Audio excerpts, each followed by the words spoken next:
Good morning, everyone. I now call the Committee on Small Business to order, and without objection, the Chair is authorized to declare recess of the committee at any time. I recognize myself for my opening statement. Welcome to today's hearing entitled Securing America's Mineral Future, Unlocking the Value Beneath Our Feet. Thank you to all our witnesses for joining us today. We appreciate you taking time away from your busy businesses to participate in today's conversation. So today we will examine how to secure our mineral supply chains against hostile foreign adversaries such as the Chinese Communist Party, and how America's small businesses, national security, and ability to create new innovative technologies rely on these essential materials.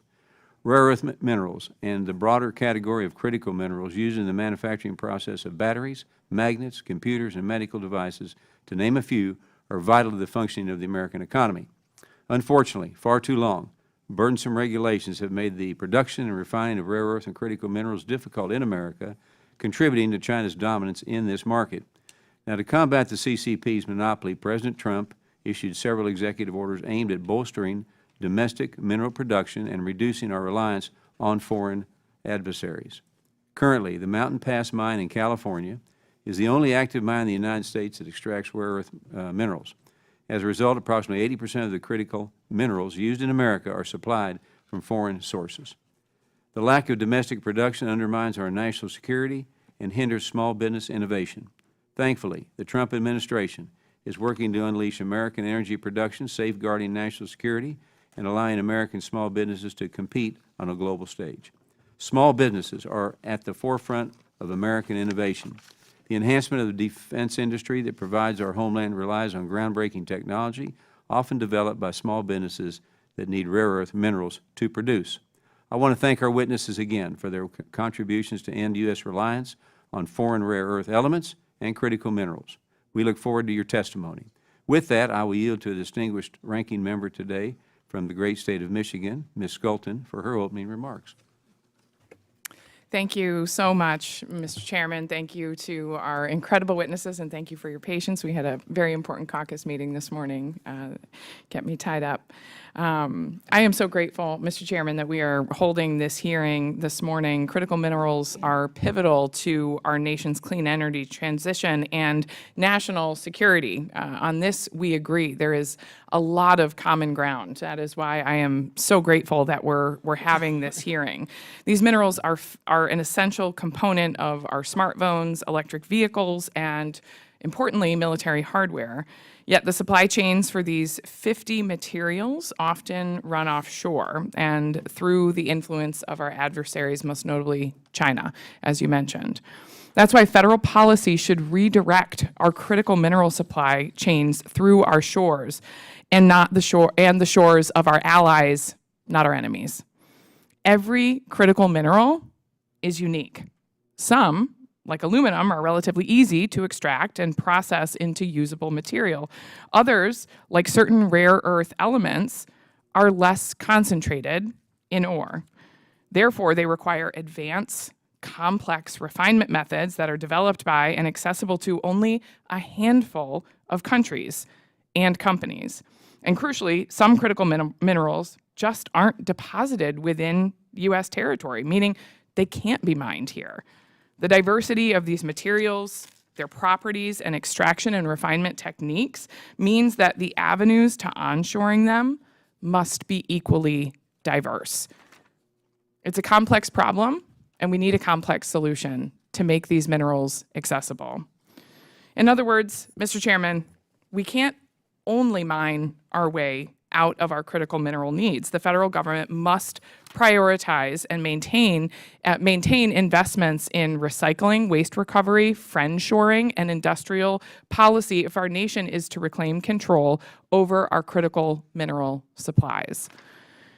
In particular, I want to mention the invaluable boosts to domestic critical mineral sourcing, processing, component manufacturing found in the Infrastructure Investment and Jobs Act and the Inflation Reduction Act, two landmark pieces of legislation signed under the previous administration.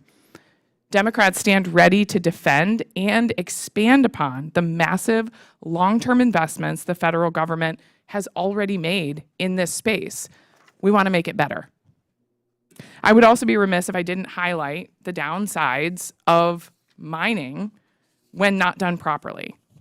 When a new mine is opened, America gains another source of minerals, yes, but it often loses unique, pristine land that would have yielded far more economic activity and value through tourism, hunting, fishing, and other outdoor recreation business. In my family, we are avid outdoorsmen and women, year-round anglers. This matters deeply to us. Communities near mine often have to contend with new, large competitors for wastewater resources and pollution of what remains with mining waste and byproducts. Sometimes new mines even run roughshod over longstanding treaties and agreements with neighboring tribes. It's vital that we as federal policymakers consider the trade-offs of expanding mining and the harm it can pose to nearby towns, tribes, and small businesses. It's also important to remember that hard rock mining in America is not governed by an outdated law from the 1870s. You heard me right. Not the is governed by an outdated law from the 1870s. You heard me right. Not the 1970s, but the 1870s, nearly 150 years ago, long before the concepts of land preservation, environmental protection, and even consumer automobiles entered the mainstream. Before we consider any changes to mining regulation, we have to reform the underpinning mining law to further balance the interests of miners and other industries and make mining activities more sustainable for the environment to ensure that we can all continue to use these vital resources. Onshoring our critical mineral supply chain is a complicated issue, intertwined with many other topics and policy areas. But I have trust in this committee, our witnesses here today, and our shared commitment to making sure that the vast majority of these critical earth minerals are not sourced only through our competitor. I look forward to the hearing, Mr. Chairman, and I yield back. Lady yields back, and I will now introduce our witnesses. Our first witness here with us today is Aaron Dowd. Mr. Dowd is the Chief Executive Officer of Rare Earth Salts in Beatrice, Nebraska. Mr. Dowd has more than 2 decades of experience leading efforts at the intersection of global business strategy, government affairs, and national security. Mr. Dowd previously served as Chief of Staff in the U.S. Senate and supported high-level policy work at the Atlantic Council and Department of Energy. Mr. Dowd earned a master's degree in business administration from Duke, home of the Blue Devils, right, and University, and bachelor's degree in political science from Marquette University. Thank you for being with us today, and we look forward to our conversation. Our next witness here with us today is Mr. Harvey Kaye. Mr. Kaye is the Executive Director of U.S. Critical Materials in Salt Lake City, Utah. Mr. Kaye has over 45 years' experience in finance, strategic planning, and executive leadership across both public and private companies. Mr. Kaye has served as founder, chairman, and now director of Zero Gravity Solutions, an agricultural biotechnology firm. Mr. Kaye also held various leadership roles at Latitude Solutions, a company specializing in water remediation and treatment. He received his bachelor's degree, a Bachelor's of Science in Marketing from Temple University. So we're glad you're here today and look forward to your testimony. Our next witness is Mr. Ken Mushinski. Mr. Mushinski is the President and Chief Executive Officer of Rare Element Resources in Sundance, Wyoming. Mr. Mushinski has over 30 years of experience in corporate development, mergers and acquisitions, and regulatory navigation across the mining and nuclear energy sectors. Mr. Mushinski previously served as Vice President of Corporate Planning and Acquisitions for General Atomics Technologies Corporation. Mr. Mushinski earned a master's degree in Business Administration, Bachelor's of Science in Mechanical Engineering from San Diego State University, where the Aztecs are. And we appreciate you being here today. And I now recognize the ranking member, Ms. Schlaughton from Michigan, to briefly introduce our last witness. Thank you so much, Mr. Chairman. Dr. Laura Stoy is an environmental engineer and the founder and CEO of Rivalia Chemical, an Illinois startup developing a novel method to chemically recover rare earth elements from coal ash and other mining waste. Rivalia Chemical patented the process and has been working on commercializing it since 2022. Additionally, the firm enjoys access to the Argonne National Laboratory in Lamont under the Department of Energy's Lab Embedded Entrepreneurship Program, LEAP. Previously, Dr. Stoy served as the Environmental Protection Agency, at the Environmental Protection Agency as a National Science Foundation intern fellow. At the EPA, Dr. Stoy worked on an environmental assessment of rare earth extraction from mining waste, precisely the process that she's developing and using now. While at school, Dr. Stoy also helped create an app named Rocket Judge, which automates judge work for competitions such as fashion shows, barbecue festivals, and professional conferences. It's safe to say, Mr. Chairman, that Dr. Stoy is a serial innovator. Dr. Stoy holds a Bachelor's of Arts degree in chemistry from Vanderbilt University, a PhD in environmental engineering from Georgia Tech. Welcome, Dr. Stoy. Welcome again to all of you. And before we begin to recognize the witnesses, we do have a few rules around here. I got to go over the rules, all right? And I'd like to remind all of you that your oral testimony is restricted to 5 minutes in length. If you see the light turn red in front of you, it means your 5 minutes has concluded and you should wrap up your testimony. If you keep talking, you'll hear me do this. That's a kind way of saying quit talking, okay?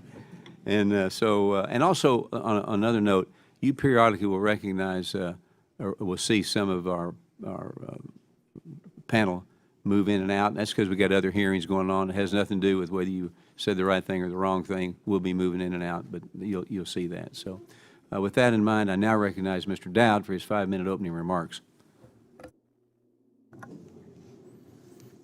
Chairman Williams, Congresswoman Skolton, distinguished members of the committee, thank you for the invitation to testify on the critical issue of securing America's mineral future. I appear before you today representing Rare Earth Salts, a Nebraska-based small business at the forefront of addressing one of the nation's challenges. The United States confronts an unprecedented threat to our economic sovereignty and national security through China's control of the rare earth element supply chain. Rare earths are a set of 17 elements in the periodic table that play a critical role in our national security, energy independence, environmental future, and economic prosperity. These elements are far more than mere commodities. They form the backbone of modern technological advancements, from powering batteries and electric vehicles to enabling medical equipment, military systems, smartphones, wind turbines. Rare earths are foundational to the innovation driving our technological civilization. The age of technology is indeed the age of critical minerals with vast geopolitical implications.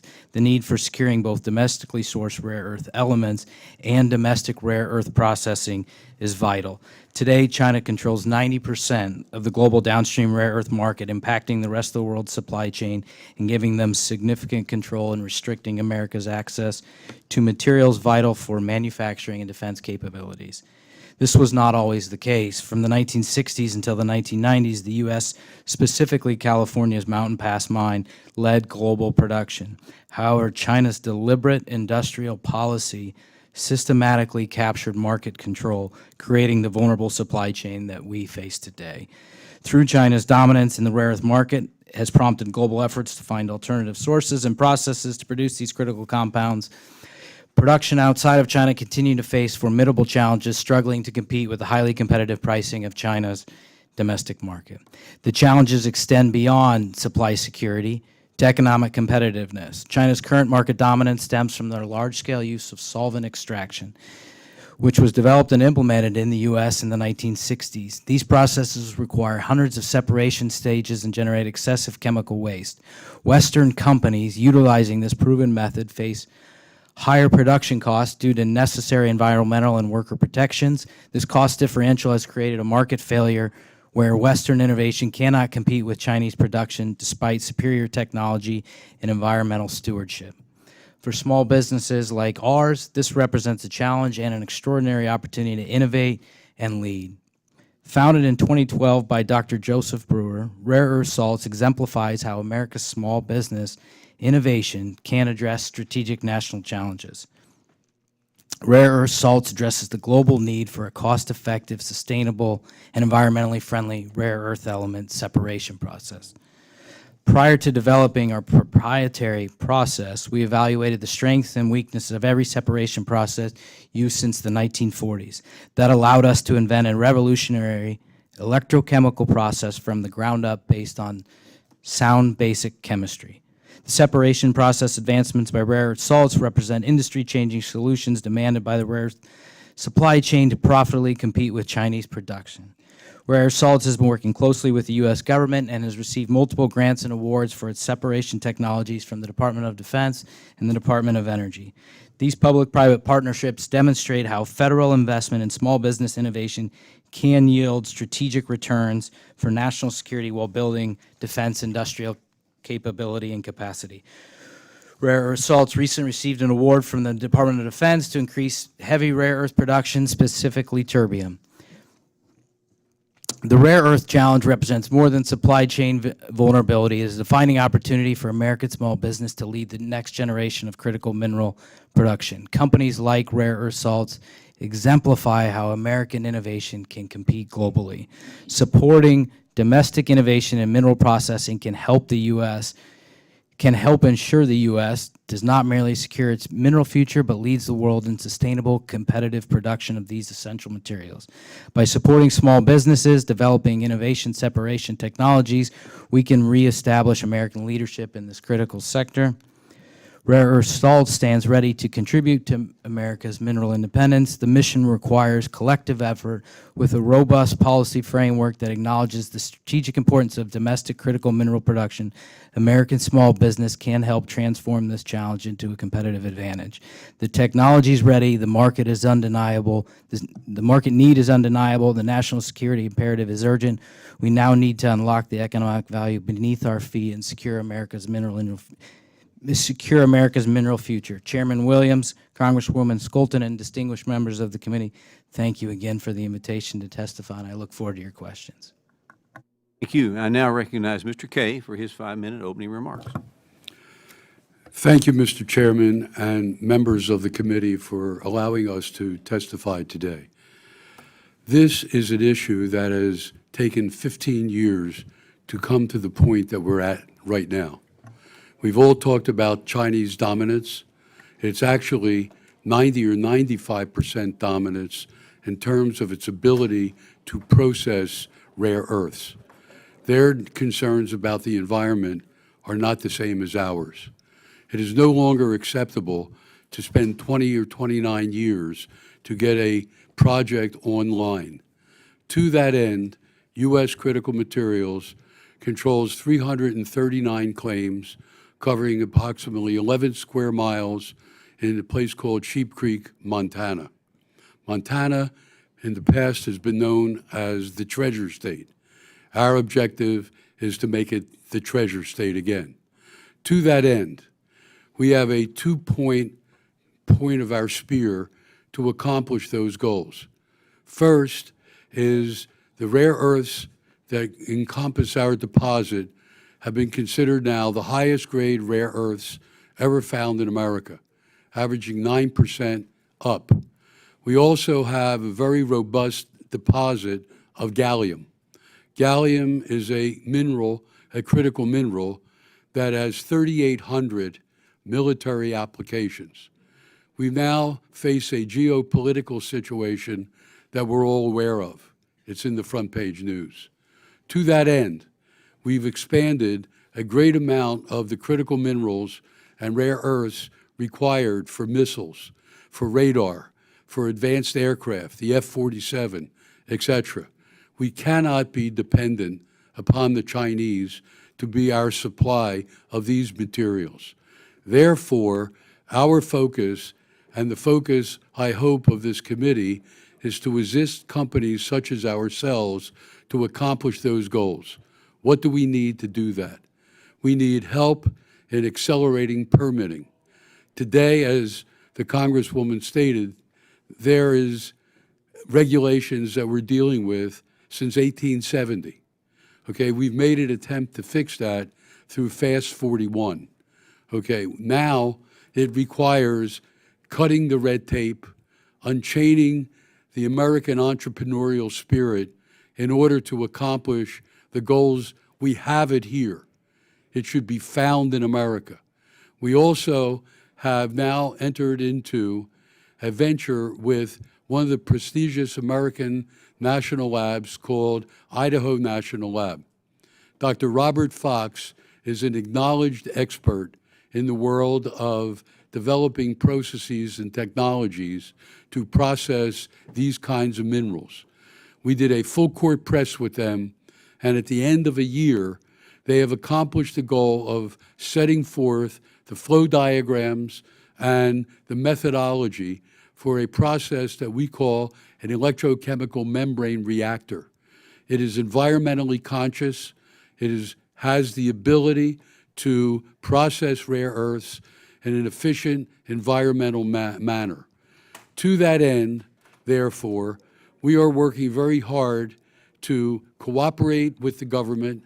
This committee can help us and the entire industry enormously. We need to do what we did with Sputnik. We need to do what we did with the Manhattan Project. This country can no longer have the Chinese knee on our neck. Therefore, as a group, we need to work together, government-private partnerships, and what is required.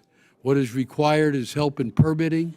What is required is for us to establish a permanent market for the offtake so the Chinese can no longer utilize price manipulation to hurt our domestic marketplace. And we need to work together as a team in order to make the United States critically mineral, independent, and sovereign again. And so with that, I yield with 22 seconds left. You're going to go far in this company. Thank you for the testimony, and now I recognize Mr. Mushinski for his 5-minute opening remarks. Chairman Williams, Ranking Member Schultzen, and esteemed members of the committee, thank you for the opportunity to address this committee on issues of vital importance to this nation, securing critical minerals, and in my case, specifically rare earths for our national defense and high-tech industries, and supporting small businesses in meeting that need. RER is a publicly traded company with a critical rare earth deposit and state-of-the-art innovative rare earth processing and separation demonstration plant in Wyoming. We have invested over $170 million in developing our USGS-recognized world-class rare earth deposit and proprietary separation technology. I know you are all well-versed in why rare earths are critical components in our modern technology, essentially in everything from smartphones, electric vehicles, wind turbines, and defense systems. Rare earth elements are enablers to the evolution of our high-tech world and vital to our American defense system. It is also widely known that China dominates the rare earth industry and is taking deliberate action to control the entire processing and manufacturing supply chains where rare earths are utilized for downstream products. This has created an untenable national and economic scenario. Chinese dominance and manipulation of the rare earth extraction, processing and separation, and permanent magnet production is an existential risk to our modern world. Further, this dominance allows China to influence global prices, making it risky for competitors to invest. Small businesses like RER have unique technologies and the potential to innovate and contribute to domesticating the rare earth supply chain from mine to magnets.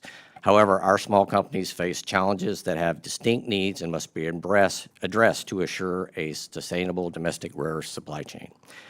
As an example of the obstacles faced by RER, we've completed our resource confirmation and commenced the arduous NEPA permitting of the Bear Lodge project in 2011. We spent over $30 million and many years progressing that effort, an effort that was ultimately derailed through Chinese market manipulation, whereby rare earths supplied by the Chinese flooded the market and prices bottomed out. As a result, RER's access to capital quickly disappeared and ultimately resulting in cessation of operation and almost bankrupting our company. Realizing we could not compete with predatory Chinese market dominance, RER, in conjunction with its now majority shareholder and affiliate of General Atomics, pivoted to proving our novel and proprietary rare element separation technology so that we and potentially other domestic rare earth companies would not be reliant on China to economically and efficiently separate the rare earth concentrates produced here in the United States. Our goal is to compete with China in rare earth production and also create a path for processing and separation that is economically and environmentally superior, adhering to all U.S. environmental regulations while supplanting the environmentally detrimental and costly steps in conventional Chinese technology. With that challenge in front of us, RER, with partial funding from the Department of Energy and the state of Wyoming, have constructed and will soon begin operating our over $66 million demonstration plant that is intended to prove our separation technology on an industrial scale. Even with the expected success from this plant's operation, without additional support from the government, RER and other innovative small businesses face monumental hurdles. Specifically, access to capital requires a certain level of market stability that is thwarted by China's ability to manipulate the rare earth market. Small businesses like RER unfortunately find themselves in a paradox whereby investors and potential industry supply partners require certainty in the market, and yet this is not possible with the ongoing threat of Chinese interference. We believe addressing this nascent market's unique challenges, especially for small and innovative businesses, requires a multifaceted approach to market stabilization.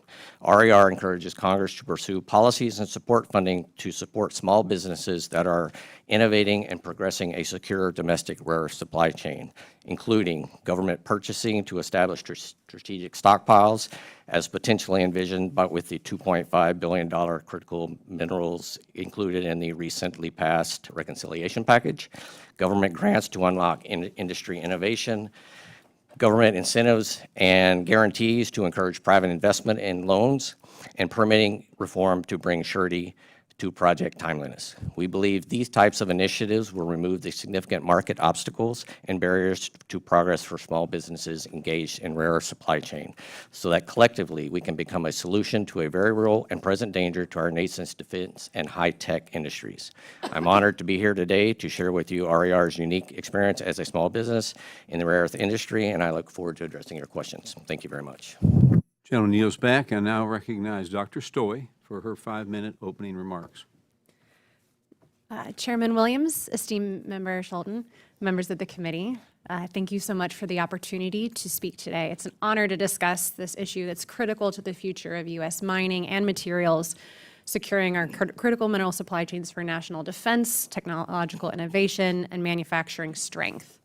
My name is Dr. Laura Stoy, and I'm the CEO and founder of Rivalia Chemical Co. At Rivalia, we are pioneering new chemical extraction technologies to cover valuable rare earth elements from industrial wastes, including coal fly ash and other coal combustion byproducts, phosphogypsum, acid mine drainage, and mine tailings. Our patent-pending process extracts rare earths from these materials and separates them from their major elements in a single step, a significant challenge in traditional mining processing for rare earths.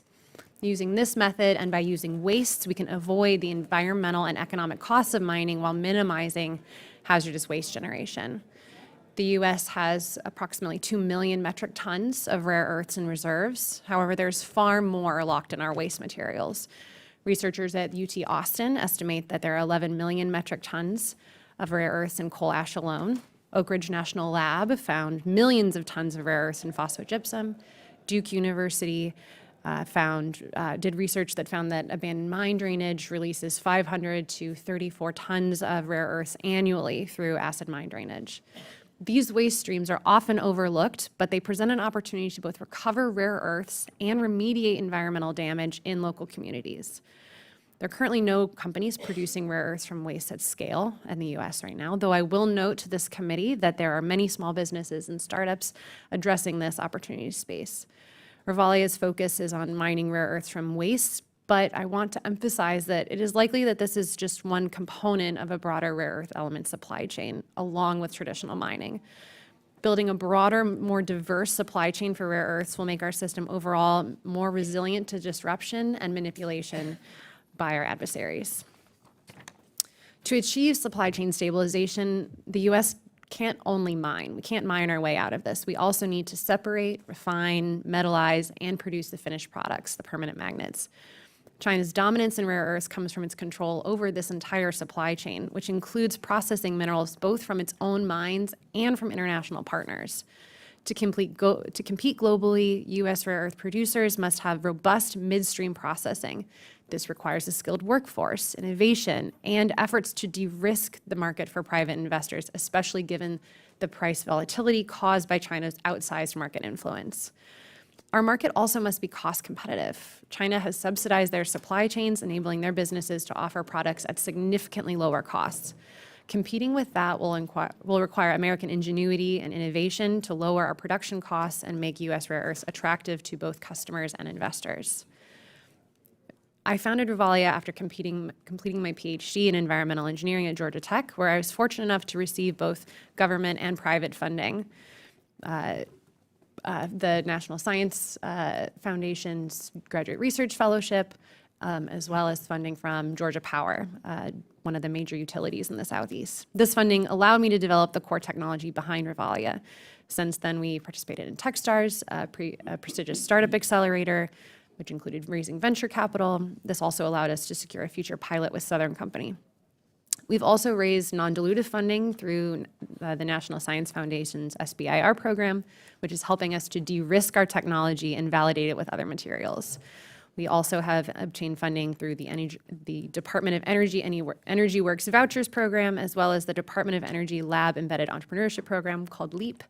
And through that, we've gained access to critical expertise and facilities at Argonne National Lab. This support has been crucial to scaling our technology and positioning it for high market impact. For hard tech startups like Rivalia and my colleagues here, government funding is essential. It provides early stage capital that is needed for high risk project with immense potential but limited investor interest. Government funding acts as a third party validation, attracting private capital and allowing us to make tangible progress on critical milestones.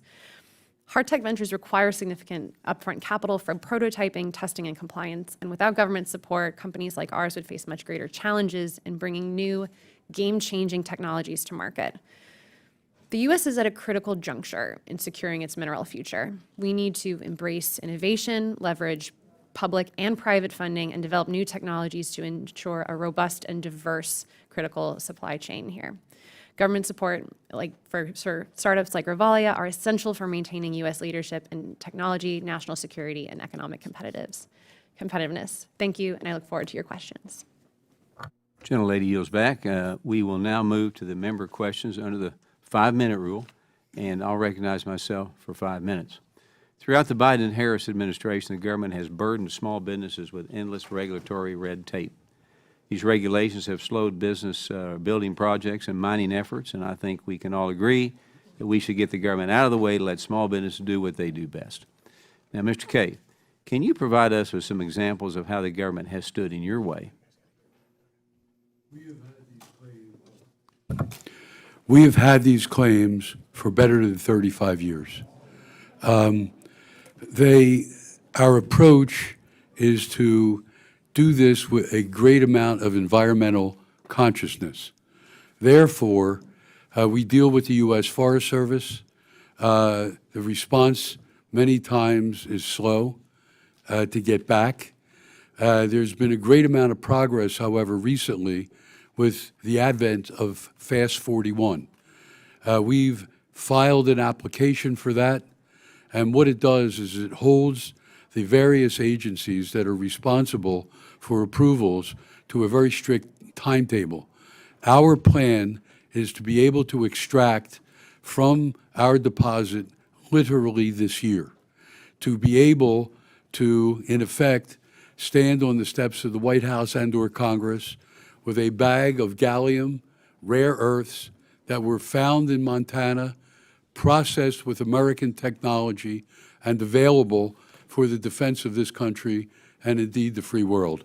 So it's starting to change, and we are seeing the effect of that because there's now a recognition that there's an issue and we can't wait 15 or 20 years to bring a deposit online.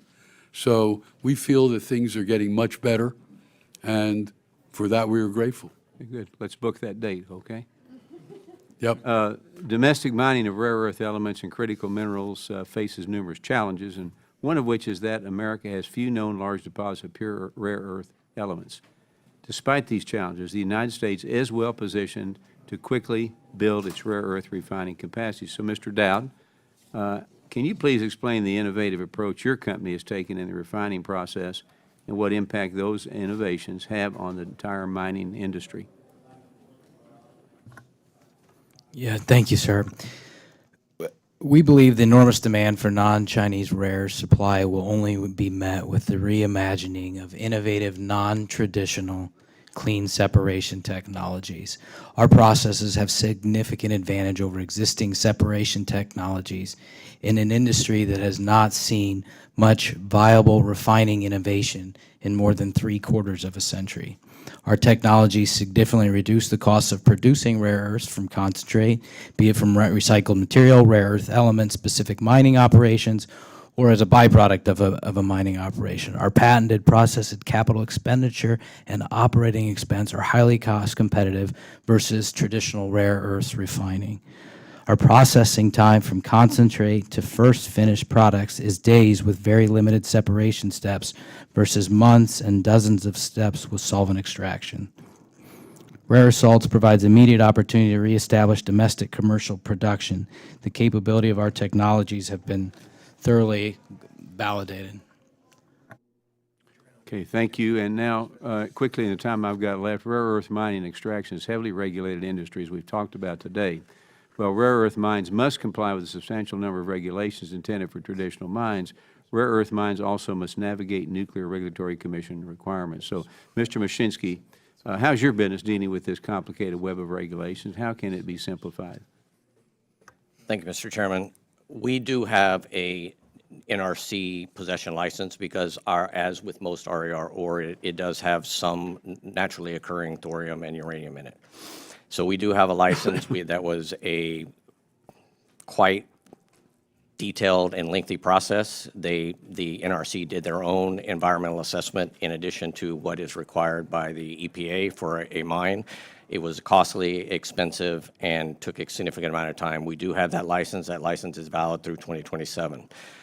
However, we, like others, have a deposit that is on National Forest Service. We also have invested and had various meetings with the Permitting Council and progressing toward Fast 41 permitting of our mine. That is a much, and I will admit it's not it's a previous administration that started Fast 41, but it's this administration that has advanced it into the mining sector, and we are very appreciative of that, and that is helpful to our processing.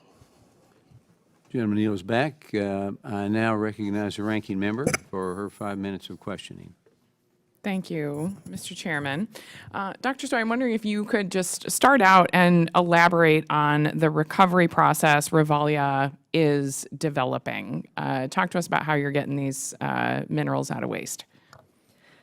Absolutely. Thank you so much for the question. So Rivalia's patent-pending technology employs a recyclable ionic liquid in a closed-loop process that selectively extracts rare earths from the starting material. So again, this starting material might be coal ash, bauxite residue, phosphogypsum, mining tailings, acid mine drainage, magnet swarf. Really any rare earth element-rich waste is in our realm. So we have some physical separation processes optimized to isolate higher rare earth element containing fractions within the original material. This helps improve our downstream efficiency, and depending on the material, we also might have some chemical pretreatment steps, but our core innovation is that our method both extracts the rare earths from the starting material and does the separation from the bulk in one single step. We do this using proprietary chemistry to selectively bind with the rare earths while leaving most of the elements behind. This approach achieves higher selectivity than conventional acid leaching methods, reducing chemical consumption and waste generation. Following extraction, the chemicals are recovered and recycled through the system so they're ready for reuse, while the residuals are conditioned for beneficial use applications. We generate two valuable rare earth element product streams, scandium oxide product, which is a valuable rare earth used in solid oxide fuel cells, high-performance aluminum alloys, and specialized lighting applications. Second, we produce a mixed rare earth element concentrate containing multiple elements, including neodymium, cerium, lanthanum, terbium, europium, yttrium. All of these have significant roles in different applications that we've talked about already. Thank you.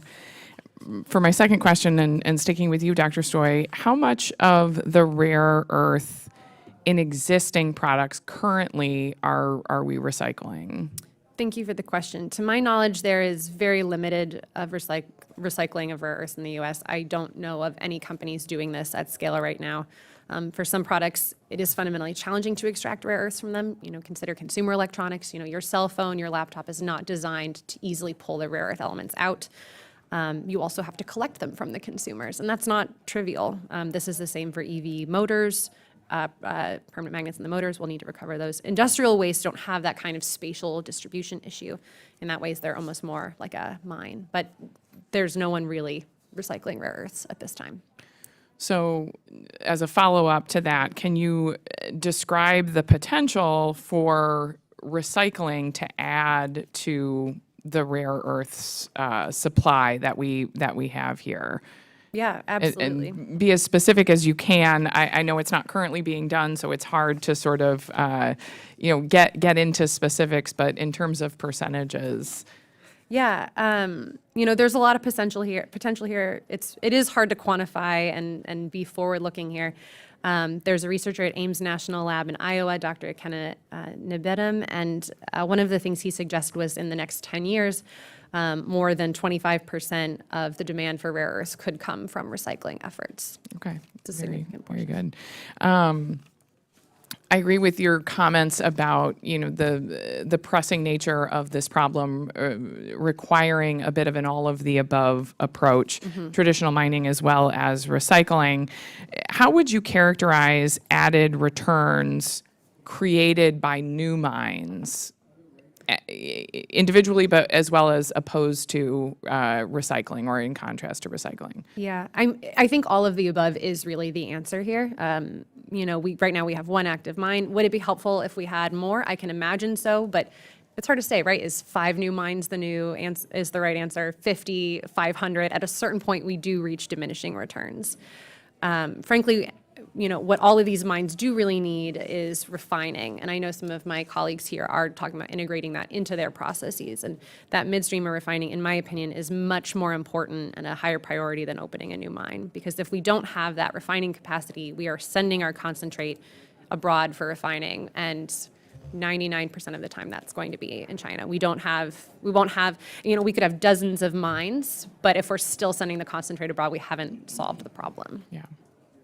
Okay, thank you. Very enlightening. I yield back. Gentlelady yields back.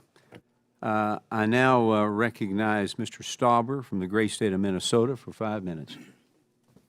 Thank you very much, Mr. Chair. The development of America's abundant resources of critical and rare earth minerals is of deep importance to me and my district.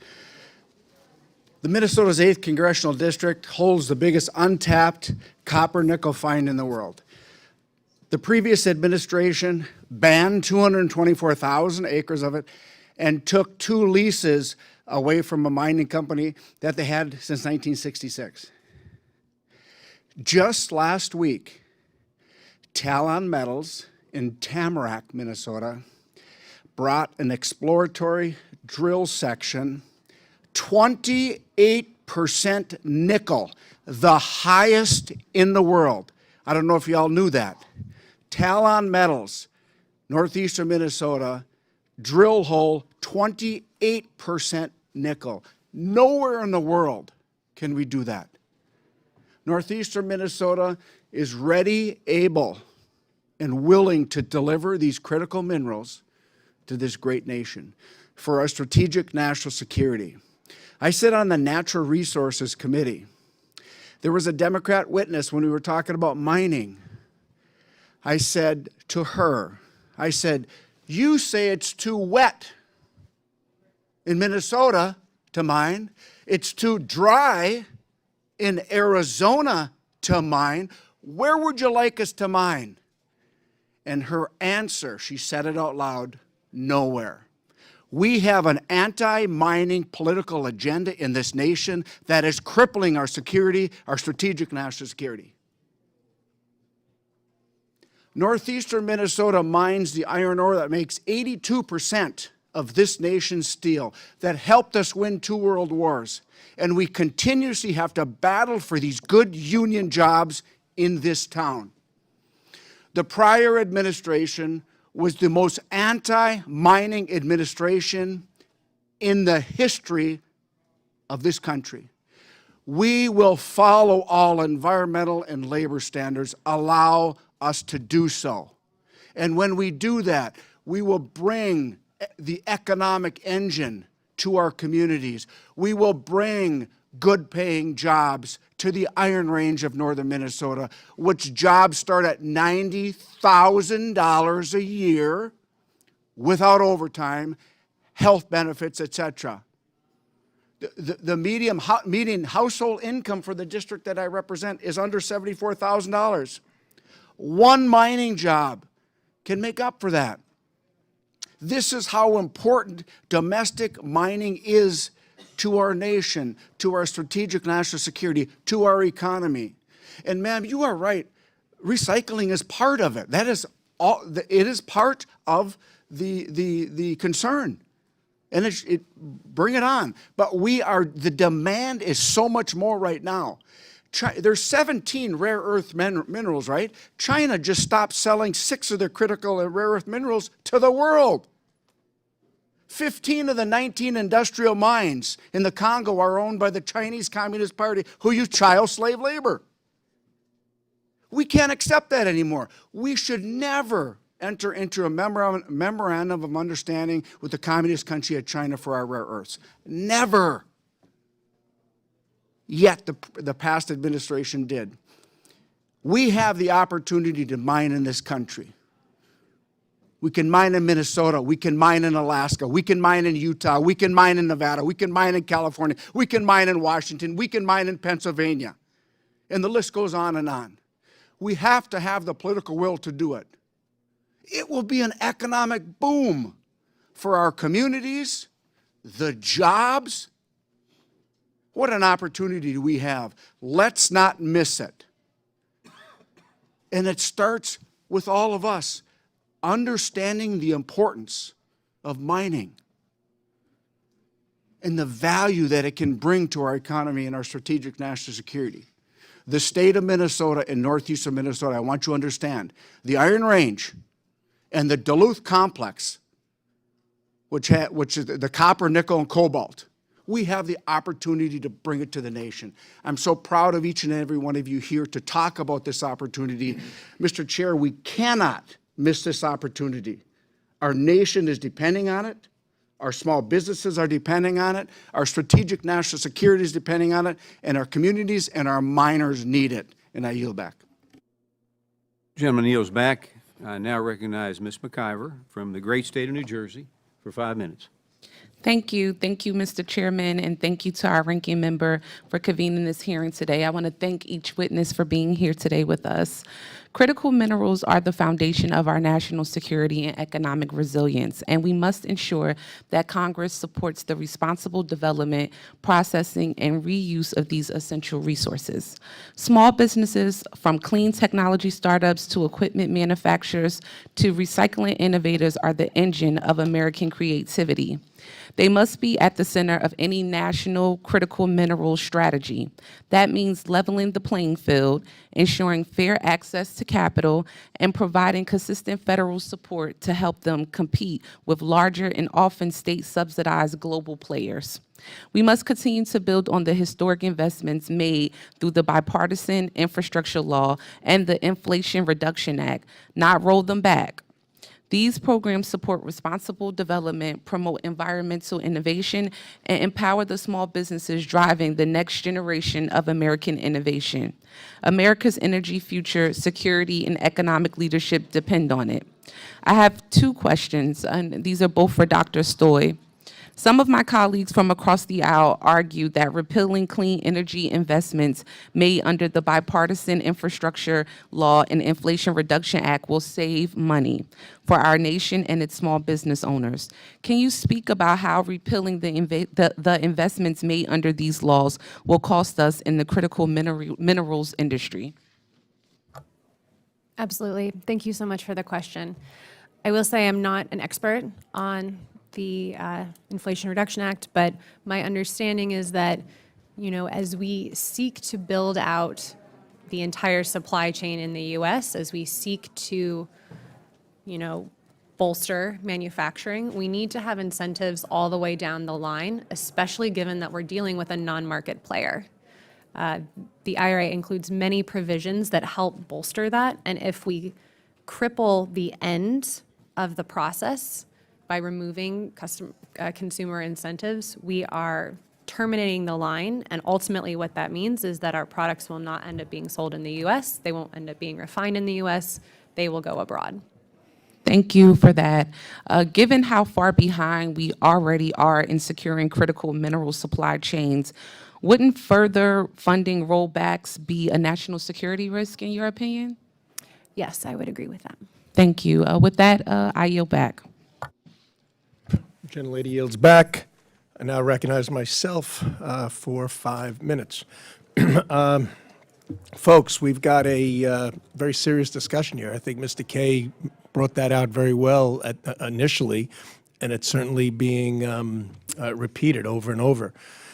So we got to figure out what we can do about it. Something tells me you all have some good ideas and perhaps a written plan, white paper, on what, not just what we need to do over the next 10 years, but even over the next 2 or 3, immediately, right? We have one mining company of rare earths elements in the United States, MP in Southern California, one processing refinery, I believe owned by MP. Now, China provides 70% of the world's rare earths. What are we doing, right? So this is a very important meeting, and hopefully this is just the beginning. I have a bill, and frankly, looking at it now, I think this just scratches the surface, offering for rare earth elements production tax credits, $9 within on a ton of coal for refuse, $20 per kilogram on REEs extracted and sold from coal, $3 tax credit per barrel on brine water that we're about to introduce, and et cetera, a couple of others. Now, I'm not sure that is going to do the trick. It might be a step in the right direction. Mr. Kaye, what are your thoughts on some of my comments here? I think you hit the nail on the head. It goes this way. 15 years it's taken for us to do nothing while the Chinese have dominated. They and their government have been extremely supportive of their ability to create world dominance in this, and it was part of a strategy because they think in that context. First thing we need to think about is creating a stockpile. Why a stockpile? If we have a strategic oil reserve, then we need to have a strategic critical mineral reserve. What we intend to do, just to comment on it, is we intend to deliver a reasonable amount of gallium by the end of this year.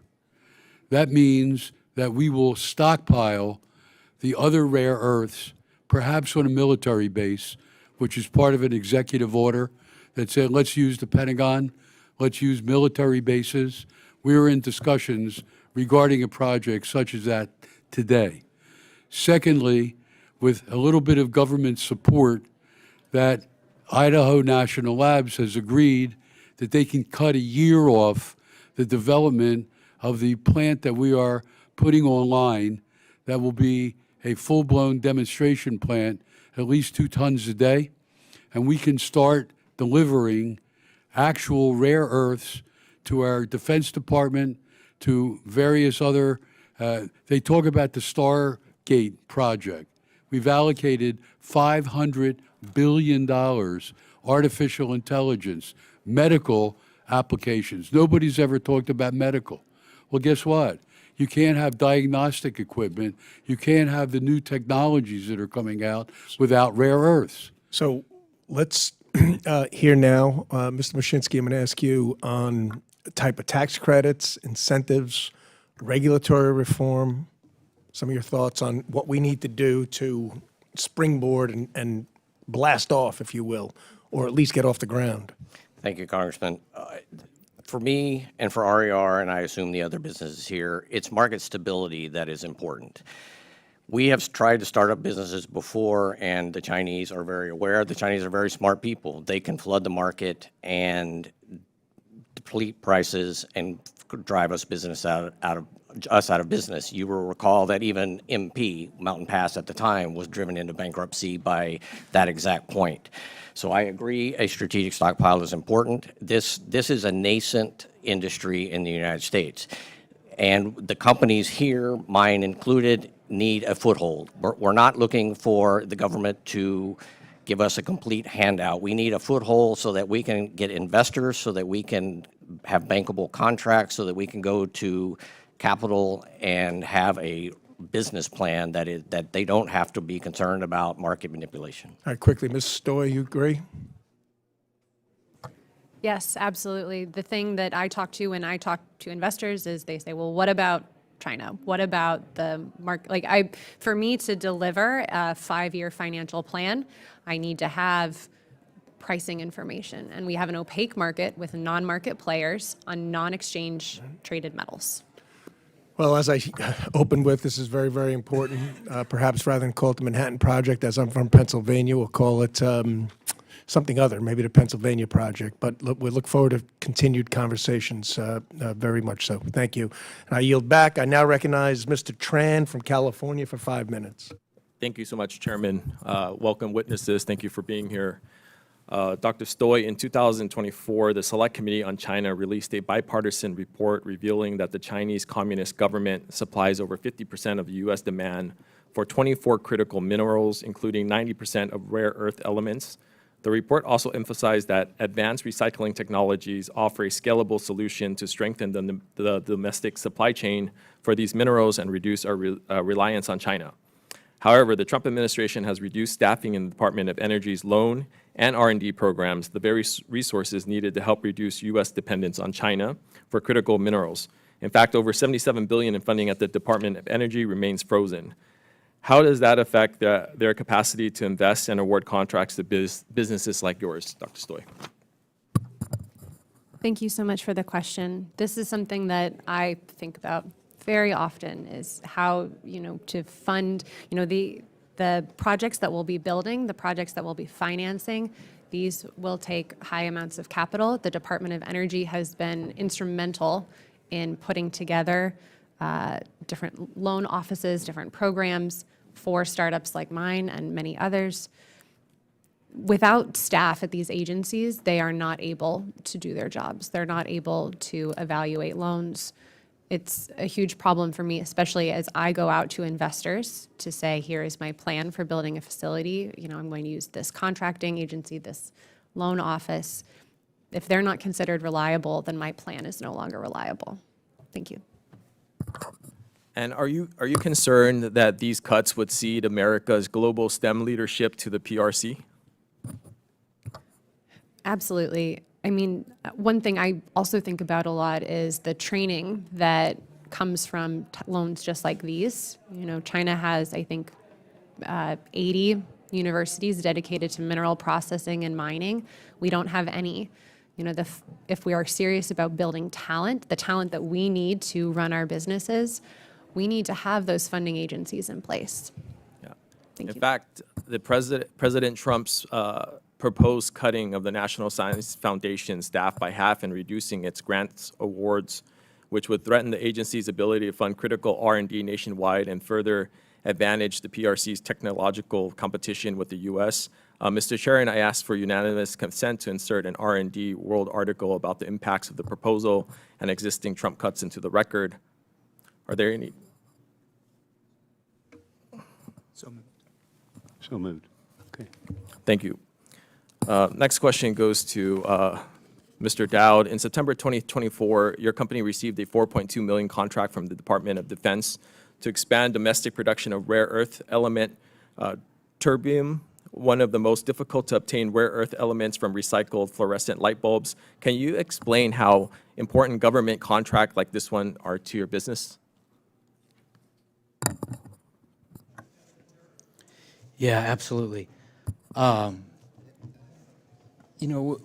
we talk about, government support and kind of step back big picture, 35 years ago, the leader of China said that rare earths are going to be to China what oil is to the Middle East. And that's before this electrified world that we live in today, right? And so the government in China really instigated a deliberate industrial policy to systematically capture this market. And the U.S. and the rest of the world now has to turn on all across the supply chain, mine to metal, so that we're no longer reliant upon China for the sources of material in any way. And that's not gonna happen overnight, obviously. That's gonna take a decade or two or more. That's exactly what China has done, but it really needs necessary long-term policy that will transcend administrations, Republican and Democrat. And specifically to us, terbium is only otherwise produced in China. We're the only other company in the world producing terbium. The Department of Defense award allowed us to be able to scale up and produce what is necessary for military applications for the U.S. government in the defense sector. That's amazing. And you would agree that it's important for us to continue federal investments in promoting recycling and a circular economy for these critical minerals, yes? I think turning on mining, recycling, all sources of material is vital for the future of the country. Thank you so much, Mr. Chairman. I yield back. Gentleman yields back. I now recognize Mr. Finstead from the great state of Minnesota for 5 minutes. Thank you, Chairman Williams. Thank you for holding this important hearing today, and thank you to the witnesses for being here. As a member of this committee and then also on the House Armed Services Committee, I'm excited to have you here today to discuss the important role critical minerals play in our national security interests and our overall economy in this country. The state of Minnesota is home to a large majority of our nation's domestic critical mineral reserves, including nickel, cobalt, platinum, and copper. And after hearing Congressman Stauber's comments, I used to think his roads were paved in gold, but I guess they're going to be paved in nickel here now soon, up in northern Minnesota. Those Minnesota-grown companies have been unable to renew their federal leases due to both the Obama and Biden administrations pulling the rug out from underneath them and putting up roadblocks. So with that being said, Mr. Kaye, the United States has the strictest environmental and labor standards in the world. Yet we have become reliant on China and other adversarial nations to control a large majority of the world's global supply chain. In your experience, what environmental and labor standards do these countries have in place for their operations? They are very supportive of their homegrown industries. And China, particularly, has been extremely robust in making it easy for it to happen. I believe that now it's an all-hands-on-deck approach for this. It's regulatory. It's, as my colleagues have said, support for the offtake agreements. We are in discussions with multiple companies, both in the defense industry and the automotive industry, for supply, even if it takes 3, 4, 5 years to come on stream. So what we would need is, as everyone has said, we need support so that China cannot manipulate the price. We need fast tracking to permit. Even Mountain Pass is partially owned by the Chinese. Even some of their concentrate is shipped to China to be processed. That can't be good. So it's, I believe, public-private partnerships. I believe it's regulatory relief. You know, as one of my colleagues said, unchain us and let American entrepreneurship, let us do what we know how to do. And it's always now with an environmental concern, because the environment is sensitive, but the pendulum has switched too far to that side. It can't take 29 years. So, Mr. Kaye, just as a follow-up, just to be very clear, so our strictest in the world environmental standards, our state-of-the-art, best that can be labor standards in this country, China isn't competing at that same level, correct?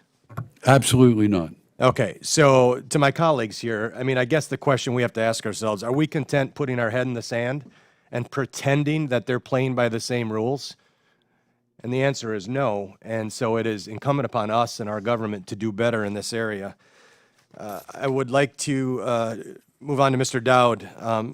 My constituents would rather rely on our neighbors in northern Minnesota, heck, even Nebraska, to extract and refine these minerals for our domestic supply chain. We trust our neighbors. We can have a healthy discussion about environmental standards, labor standards, and then we can, through our government and through our policy and through our process, make sure those standards are met. And we can do that face to face, neighbor to neighbor.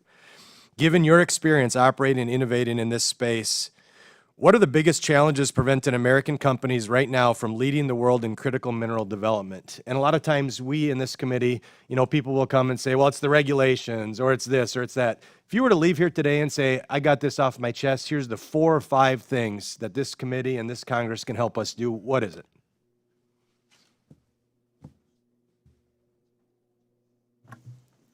Yeah, thank you, sir.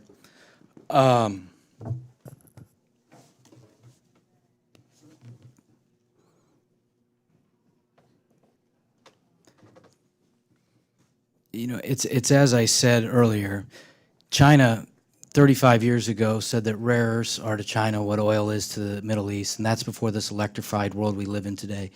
We're literally in the infancy of this industry. It was referenced perhaps a Rockefeller moment where this is oil 100 years ago. I think that's absolutely to be true. China controls this industry, one, because they made it a deliberate policy, but two, the Chinese government subsidizes the industry. So there's no ability for this country to be able to compete on level ground if not our government is not also part of that equation. My time is up here. I would just say this. We are ripe for critical minerals permitting reform 2.0 in our country. Let's reimagine the next 50 years and not try to fix broken Gentleman's time policies is of the up. last 100. I yield back. Gentleman yields back. I now recognize Mr. Mushinski from the great state of Maryland for 5 minutes. Thank you very much, Mr. Chairman. Thank you to our witnesses for joining us today. I appreciate the opportunity to discuss America's economic and technological growth alongside the need for a stable supply of critical minerals. In addition to my service here, I'm honored to serve on the House Foreign Affairs Committee and in the Africa Subcommittee in particular, where we have recently also discussed the need to support Africa's critical mineral sector as a driver for economic growth. We know that this conversation must also include conversations about support for families, children, and local communities. These are groups that are often exploited through forced labor and small-scale informal mines across the continent, often in deadly work environments.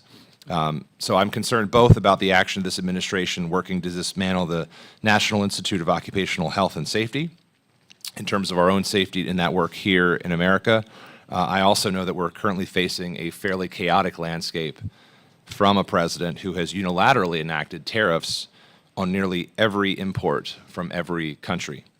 These tariffs affect 35 of the 50 critical minerals that we discussed today, which raises prices for American businesses and consumers and causes higher prices for mining and for refinery equipment. The reality is that this is an important conversation, but we cannot only mine our way out for reliable and ethical critical mineral supply chain. So I look forward to working with all of you in the years ahead, as well as my colleagues on this critical issue, while doing so not backtracking on issues like workers' rights and protections, and removing some of the barriers to our success.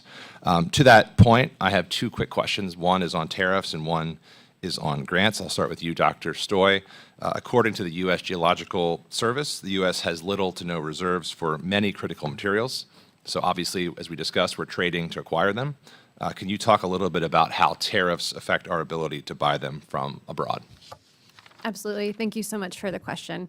I am not an expert on tariffs. I'm not an economist. But what I can say is that when I look for investors, when mining companies globally look for investors, investors are looking for stable markets. They are looking for stable capital. Refiners, that I think personally is the most important thing right now, beyond just mining, to build up these facilities, we need stable markets, and tariffs, I think, pose issues to that. Consistent pricing is important. We've talked about a lot of different levers that the government can use here, stockpiles, ensuring price floors. There's different things we can use here, but all of them can be negatively impacted by tariffs.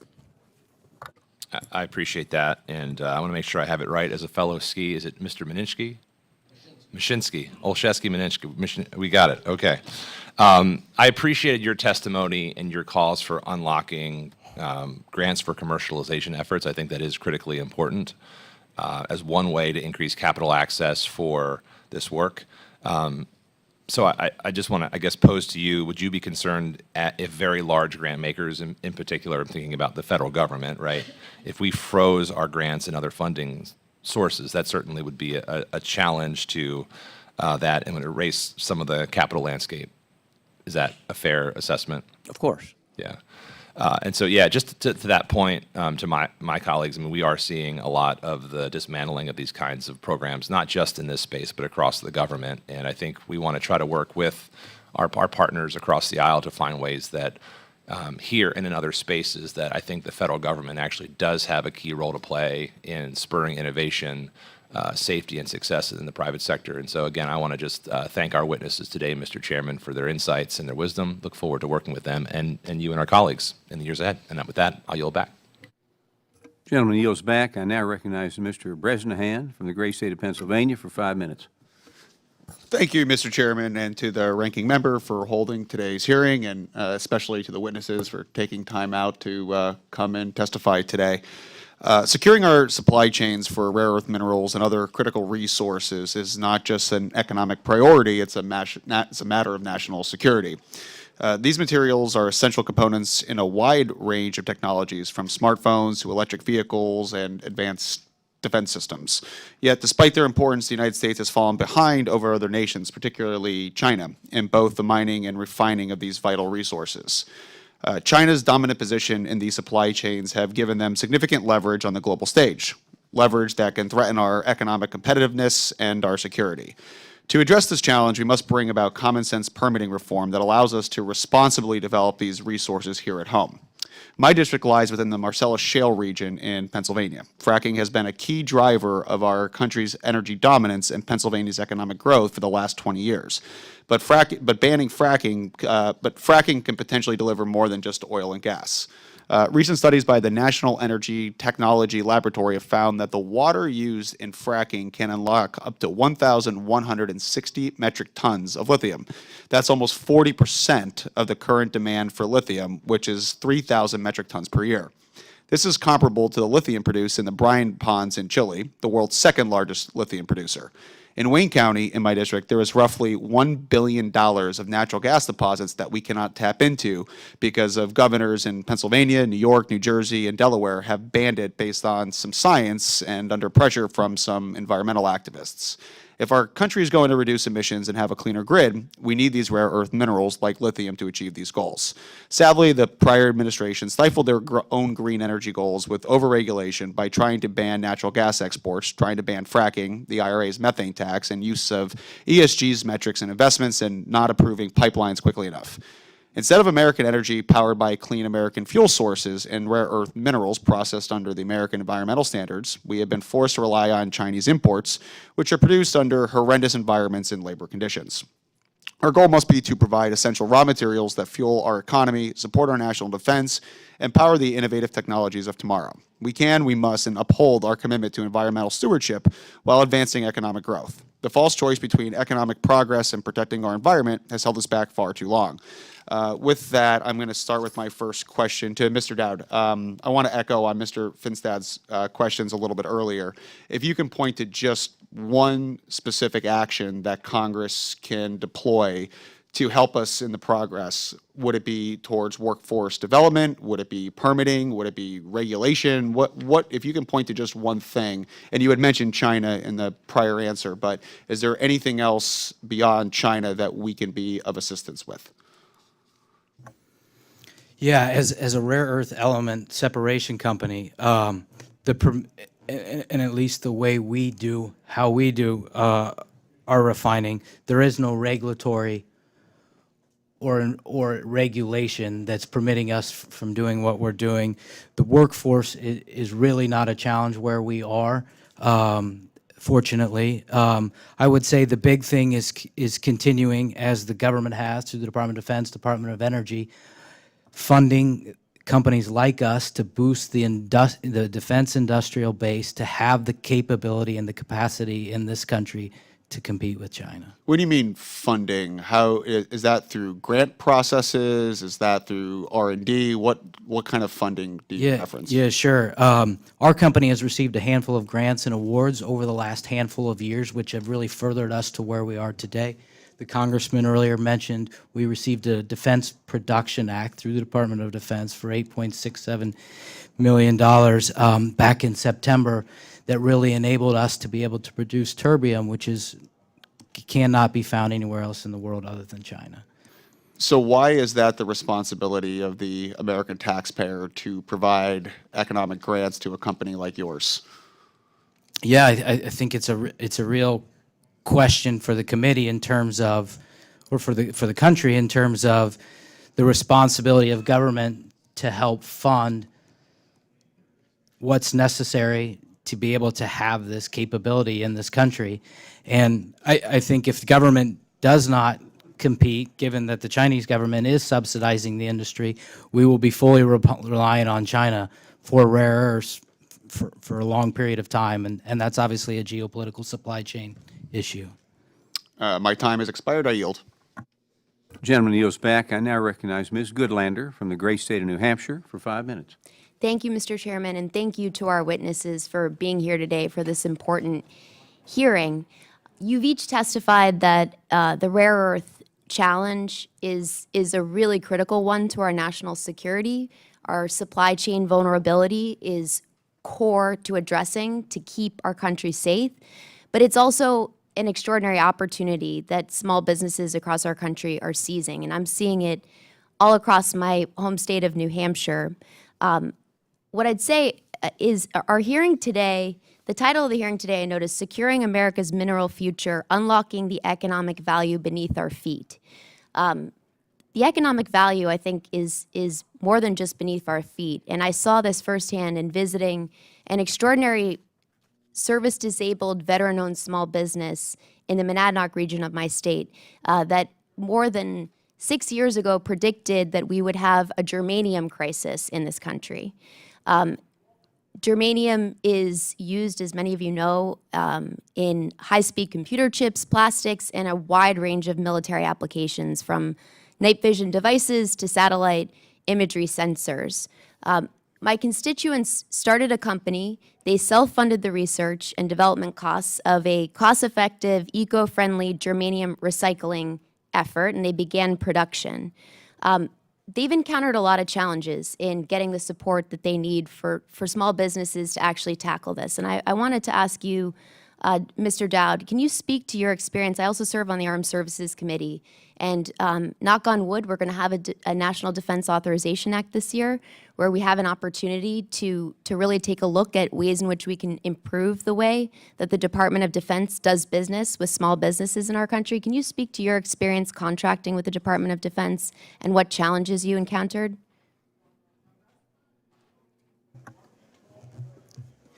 Yeah. Our experience with the Department of Defense and specifically receiving funding through the Defense Production Act has really been incredibly positive. I really don't have a negative thing to say about that. I think... Really? I can only speak from the award that we are currently in, and our experience in receiving that award in the last year. Dr. Stoy, could you tell us a little bit about the challenges you've encountered in contracting with the federal government and getting the kind of investment that small businesses like yours need to bring us to the next generation of recycling critical minerals? Absolutely. My experience has largely been very positive in applying for funding. I will say there have been a handful of Department of Energy grants that required really an extensive amount of paperwork for small businesses to apply. As an example, I think there was a grant that was for $500,000, which it's a sizable amount of money, but not huge, that I think I ended up writing, 100 pages of content on, economic development. And, $500K for a 3-year grant is not really enough money to have an outsized impact on, your local community. So I think there are ways to streamline grant processes that would make it easier for small businesses to take advantage of them. Well, we welcome any and all ideas that you have on this front. We're all about cracking down on waste, fraud, and abuse and making it easier for small businesses like yours. I just note that the funding cuts that we've seen across our federal government have made it very difficult for these important programs to reach their intended small business recipients. I want to ask you about the impact of the president's unilateral trade wars, which have impacted 35 of 50 critical minerals, 10 of 16 rare earth elements. You've each spoken to just the time that it takes to build up our domestic manufacturing base. Many on our committee have supported an exemption for small businesses, but I wanted to ask you to the president's unilateral tariffs because they threaten to put so many essential small businesses out of business. I want to ask you about the uncertainty that you're seeing across the industry and the markets and the customers who you work with in this moment of absolute uncertainty for our country. Yeah, customers, investors, everyone is looking for stability, and these tariffs add uncertainty. One of the big things, I have been a little bit insulated because I've been housed at Argonne National Lab, which has been a tremendous opportunity that, it's a very small program. There's maybe 5 innovators per year. It is not a big enough program for many small businesses to benefit from that. If they have to buy their own equipment, I'm deeply impressed that someone from your state was able to self-fund a recycling project. So I think that is something that we need to work on, is adding that stability. Thank you. I yield back. Gentlelady yields back. I now recognize Mr. Downing from the great state of Montana for 5 minutes. Thank you, Mr. Chair, and thank you to the witnesses. I come from Montana, the treasure state. If you want it, we can probably grow it or mine it or produce it. So we're blessed with incredible reserves in critical minerals. So I'm going to start in my backyard with Mr. Kaye. You're on the front lines of critical minerals discovery and extraction in Montana. Your company, U.S. Critical Materials, is set to develop the Sheep Creek site in Rivalia County into a major producer of rare earth elements. In your testimony, you note the remarkable nature of the mineral concentrations at the Sheep Creek site. Can you explain to us more about the unique abundance of rare earth elements at this site? Thank you for your question. We have concentrations that range about 9% and in some cases higher. That means as a comparative to Mountain Pass, they average about 5%. It literally, as confirmed by Activation Labs, the blue chip lab for evaluating purity of the product, and Idaho National Labs, who did extensive work in our ore, which, by the way, is very low in thorium and very high in grade. That means we are below the standards required to seek nuclear regulatory authority, which is a boon to us in being able to get our product online quickly. So it is an extraordinary deposit because it's carbonatites. And carbonatites, geologically, 150 million years ago, have come up from the earth, have penetrated through dikes and fissures, and have extended above the surface. Within just 3 adits, which are horizontal tunnels that have been drilled into the side of the mountain 35 years ago, there are 62 carbonatites. We've sampled them all. They all show mineralization down at depth, and there is a theory going right now that we're working to prove this summer that there is a continuous source that lies below. So, Mr. Kaye, just in the interest of time, the critical, and I appreciate that, the critical minerals mined at Sheep Creek how do they support the manufacturing of technologies critical to national security? The answer to that is samarium, which is not found in the United States. We have an abundant supply. Gallium, which, as mentioned earlier, has 3,800 military uses. The Chinese have banned it to export about a year ago. We have 180 to 380 parts per million. We are working with Idaho National Labs now. We expect that we will be able to extract gallium and be able to present it for the use of this country within this year. So on that note, how are small businesses uniquely positioned to initiate American critical mineral independence from China? We have the entrepreneurial spirit that has grown this country. We are entrepreneurs. We understand risk reward, and we have the attitude of it has to happen. We will make it happen, and with the support of the regulatory authorities, state government, and the like, it will occur. Thank you, sir. In my district, we've experienced firsthand the difficulties of competing with mineral dumping by foreign adversaries. The Sibanye-Stillwater mine in Stillwater County is the United States' only platinum and palladium mine. Unfortunately, Russia's dumping of cheap minerals into the international market forced the Sibanye-Stillwater owners of the mine to scale back its operations and lay off 700 workers at the end of last year. I'm going to move to Mr. Mushinski. In your testimony, you outline how your company, Rare Element Resources, experienced similar hardships from Chinese dumping. Can you elaborate on to what degree you believe this dumping effort by Chinese producers was coordinated and deliberate? I think it was 100% coordinated and 100% deliberate. If you go back to the 2016 timeframe when there were restrictions on, I'm sorry, it may not be, it's before 2016, the Chinese deliberately put restrictions on exports of rare earths. That spiked the price, as with any mining business. When the price goes up, the exploration goes up, the technology goes up, and it's a continuous curve. The mining companies, Mountain Pass at the time, took off. Their stock went over $100 a share. A mere 4 years later, the Chinese absolutely flooded the market. The prices cratered. Mountain Pass went bankrupt. That's when our company almost went bankrupt in the middle of our permitting process. Fortunately, I've run out of time. Mr. Chair, I yield. Gentleman yields back. I now recognize Mr. Cisneros from the great state of California for 5 minutes. Thank you, Mr. Chairman.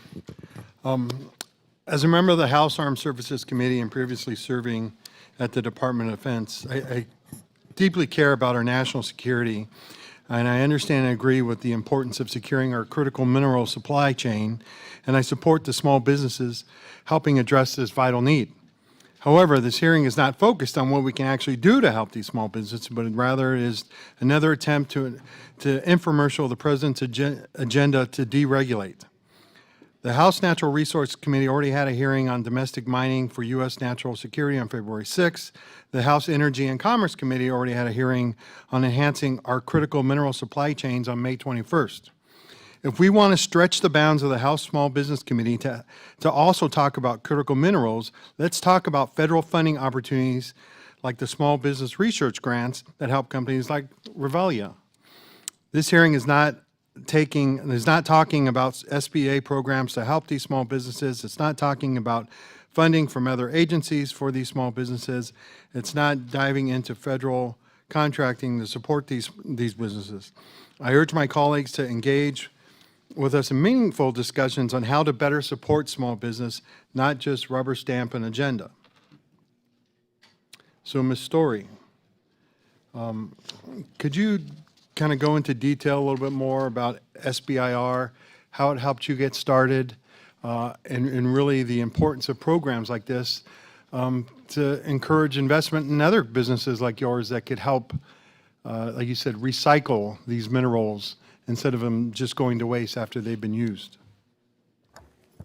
Absolutely. I founded Rivalia using a blend of government funding, SBIR funding, and private venture capital. I think, to prove that you should be a company in the market, you need to have that kind of buy-on from, a private group. But, programs like the SBIR help front load some of the high capital costs that come with hard tech startups. I mean, we are all in mining. This requires equipment, this requires labs, this requires resources. The SBIR program has been incredibly helpful to me. There's also some programs offered alongside the SBIR program, including a business boot camp where they help you do customer discovery, engage with your customers and the partners. We are dealing with very complex supply chains here, and learning how to have those conversations was something I learned through the NSF SBIR program. The Chain Reactions Innovations Program that I'm a part of at Argonne National Lab, the LEAP program, is also, I think, incredibly useful as a tool to help small businesses access resources that they otherwise wouldn't have access to. Thank you very much for that. And again, I think the importance of research and funding these grants in order to help small businesses like yours get started is of vital importance and something that we should be discussing today more than about how regulation is getting in the way. Mr. Mushinski, hopefully I said that right. I hear your company is exploring training and education programs with universities in conjunction with the Bear Lodge project. Can you speak to the importance of a strong STEM workforce in career and technical education programs for projects like that? Thank you for the question. We do. We currently have 3 interns from the University of Wyoming and South Dakota. The School of Mines, which is dedicated to minerals and mining. And our process and our facility is in a very small town of Upton, Wyoming, 800 and something people. We're relatively close to other population centers, but the ability to recruit STEM employees is difficult in that area, and that's a very important issue for us. Where do we locate our final plant because of those issues? We fortunately live in a very pro-mining state, which is Wyoming, and the governor and the University of Wyoming and all the members within that legislation are very supportive of us. It's junior colleges, it's technical trades. A mining and processing facility is not just STEM. You need all the blue collar work as well, and that is a very important concern. No, thank you for that answer. Look, I'm a big believer in education and training and everything that we need to put into it. Like you said, this isn't a field that most people probably grow up thinking they're going to get into, but it's vital importance to make sure that we invest in the technology and the training for that. So with that, I yield back, Mr. Chairman. Gentleman yields back. I now recognize Mr. Petronis from the great state of Florida for 5 minutes. Thank you, Mr. Chairman, and thank y'all for participating in speed dating. It's kind of back and forth, and the input that we're getting is really helpful. For the last 8 years, I regulated mining and blasting in the state of Florida, and I've learned of the proponents and the opponents, and specifically understanding, at least in the case of the state of Florida, whenever we have what seems to be good policy or good proposed legislation, how it dramatically could potentially change your cost of business or where your customers may do their business. I look at what you are providing. You're providing quality jobs in a heavily regulated environment with a sensitivity to supply chain needs and also what you need to do to balance the environment. And I don't envy what you do, but I'm glad you're able to find a margin to make you want to continue pursuing it. I've always been a big proponent for predictability in the timelines when it comes to permitting. I don't want to belabor this because I know it was kind of touched on a little bit by you, Mr. Kaye, but I am going to ask you to elaborate more on it and maybe even a little bit of a comparison of the timeline of how China has the ability to bring goods to market versus the United States, and how much of a difference there is in that timeline, because does this create an advantage for China? I have a couple of comments that I think would be relevant. One of which is that to the former the congressman over there who said, how do you attract young people? Okay, the answer is technology. Technology makes it a lot more glamorous than a pick and a shovel. We're using artificial intelligence, predictive analytics for fast-tracking exploration. It brings a whole other kind of person to the table.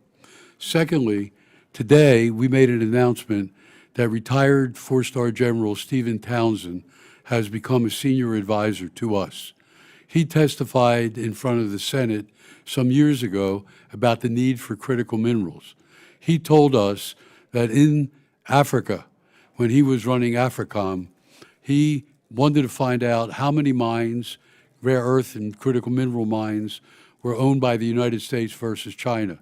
He found none owned by the United States, all owned by China, except for one, a Canadian company, which turned out, when he put his intelligence team to it, to be a front for the Chinese. Oh. So somebody asked earlier about Africa.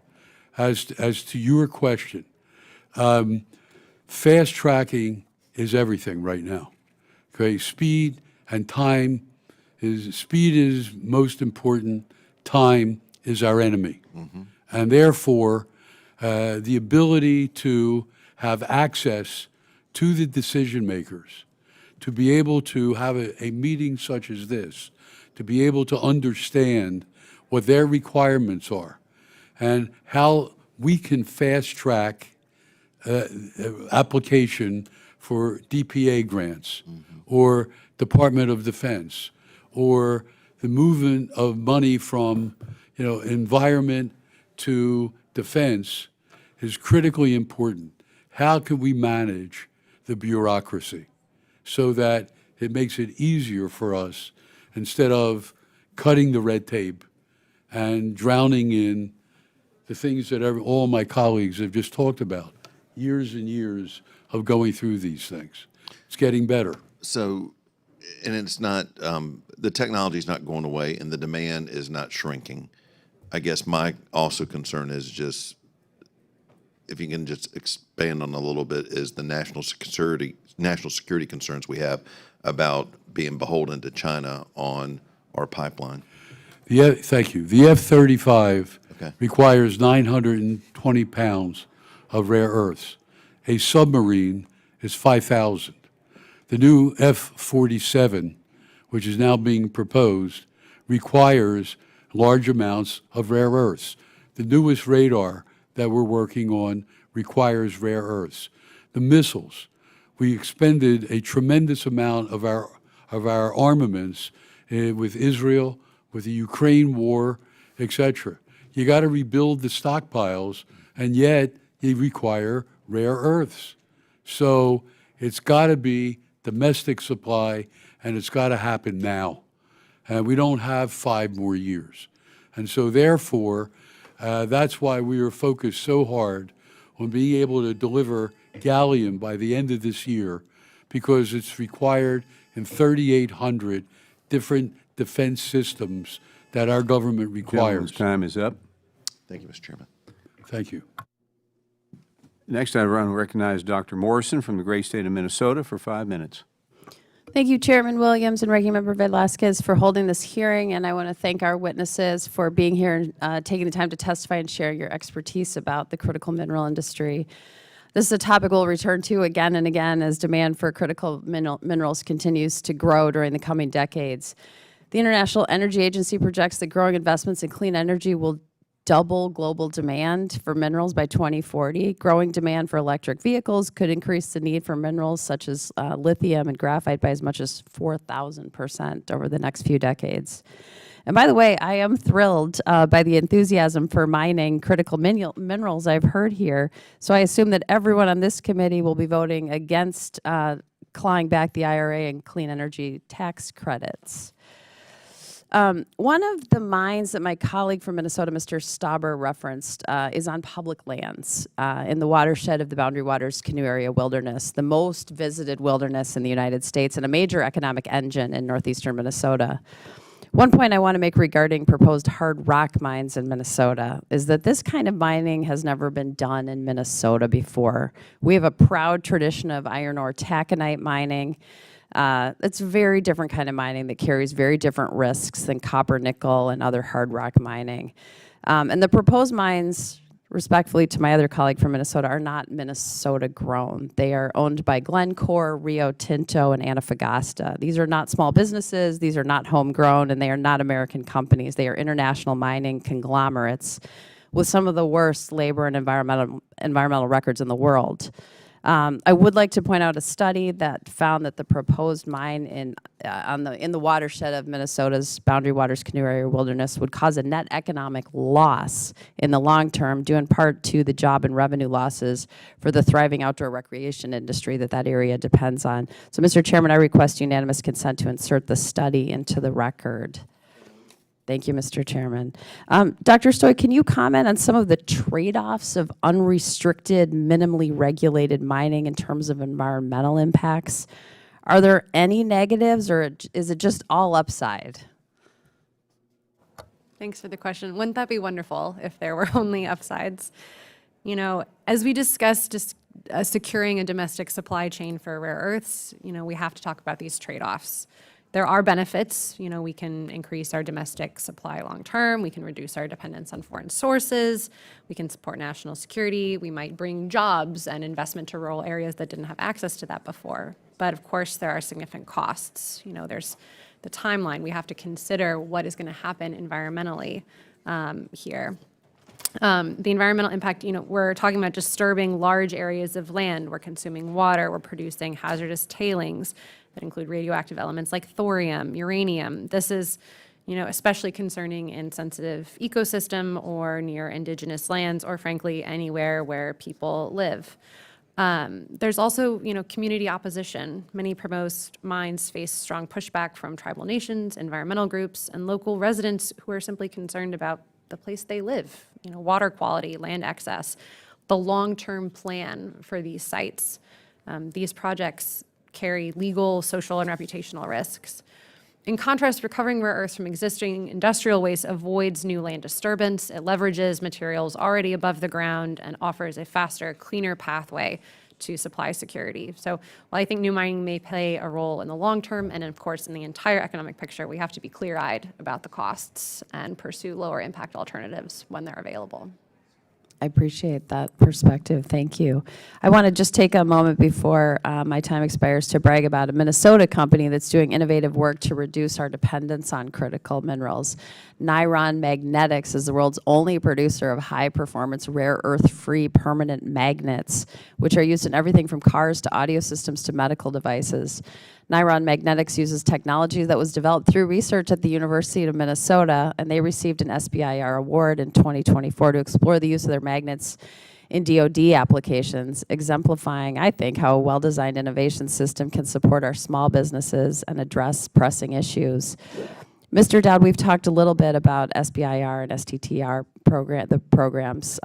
Can you just speak to how federal grants and awards can be mutually beneficial to both small businesses and government agencies? Yeah, for my company, who's been in business for about a dozen years, we've had a handful of grants and awards with the Department of Defense and with the Department of Energy, which has really helped further us to where we are today. And I'm not sure without the support of the government, we would have been able to achieve what we've achieved, because what we do is not easy. If it was, we wouldn't be having this issue today, this conversation today. A lot of R&D goes into getting to where we are today. Thank you. Thank you, Mr. Dowd. Thank you, Mr. Chairman. Gentlelady yields back. I now recognize Mr. Alford from the great state of Missouri for 5 minutes. Well, thank you, Mr. Chair, and thank you for our witnesses for being here today. Rare earth minerals, elements like neodymium, cerium, lanthanum, are critical for modern technology, from smartphones to electric vehicles to defense systems. Missouri's role in their mining has a rich history and untapped potential, but government overreach is holding us back. In the mid-20th century, Missouri was a leader in rare earth exploration. The Pea Ridge Mine in Washington County, operational since the 1960s, revealed significant deposits of rare earths alongside iron ore, and by the 1980s, studies confirmed Missouri's geological potential, with deposits in the southeast region rivaling global hotspots. However, low prices and foreign competition, mainly from China, stalled development. China now dominates, producing more than 60% of the world's rare earths, leaving the U.S. dependent on imports for more than 70% of our supply. Today, Missouri stands at a crossroads. The Pea Ridge mine, now dormant, holds an estimated 600,000 tons of rare earth oxides, enough to bolster domestic supply. This is just outside my district. Private companies are eager to restart operations, but progress is slow. Why? Excessive regulation. Permitting for new mines can take over a decade in the United States of America compared to just a year in competitors' nations.